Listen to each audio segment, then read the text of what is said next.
Hello to all of my 184 subscribers. In this video I will be showing you two most important exercises that will turn your drawings from this to this. For the record, I am not professional artist or anything close to that, but I am above average in drawing things, so I will be speaking in my experience what helped me in upgrading my drawing skills. What equipment you need before starting drawing? You need a piece of paper or sketchbook and pencil. That's it. Please, if you are a beginner, don't waste money or unnecessary equipment like expensive colored pencils, markers, 10 different types of paper, because it is far more difficult to have really good drawing skills than to have fancy equipment. So what are these exercises? The first one is to start drawing only what you see. This is what I've done when I started to draw. Basically, draw whatever you want. It would be preferable to draw something from real life or nature. You maybe think that this is very basic and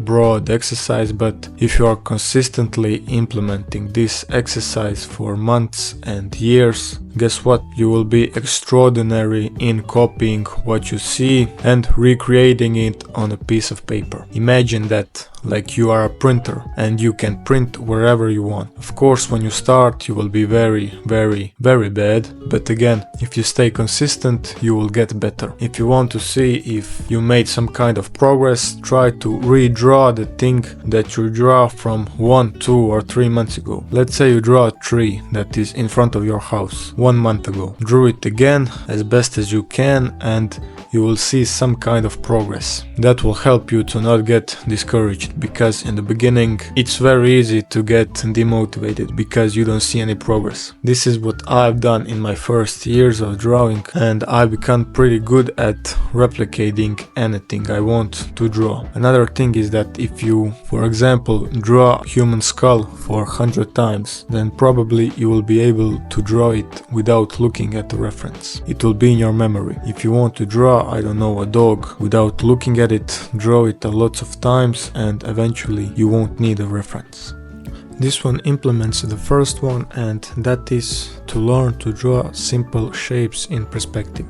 Now I know this one sounds very boring and bland, but I know that most of you beginners actually don't know how to draw a box, triangle, cylinder in different perspective or an angle. I'm still struggling with that, because you think, oh, these are just simple shapes, anybody can draw them, and then you don't even start drawing them. This is implementing in the first one, because let's say you want to draw a cat. The first thing that will help you to understand the angle, proportion and volume of its legs, body and head, you simplify it into basic shapes. Then from that point you can start adding the details. This method I implement the most when I'm drawing human bodies.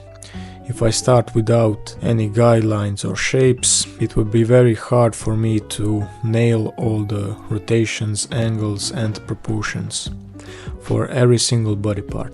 If you want and it's easier for you, you can use this technique in drawing anything, because you can simplify anything that you want to draw. This is why this technique and exercise is very important. Again, you will be bad at it at first, but consistency is key. Start from different boxes and cylinders in many perspectives and angles. I say that these two are important because in my opinion they really can't work if you only know just one and you are bad at the other one. When you know both and you practice them for a long time, your art and drawing skills are going to skyrocket through the roof.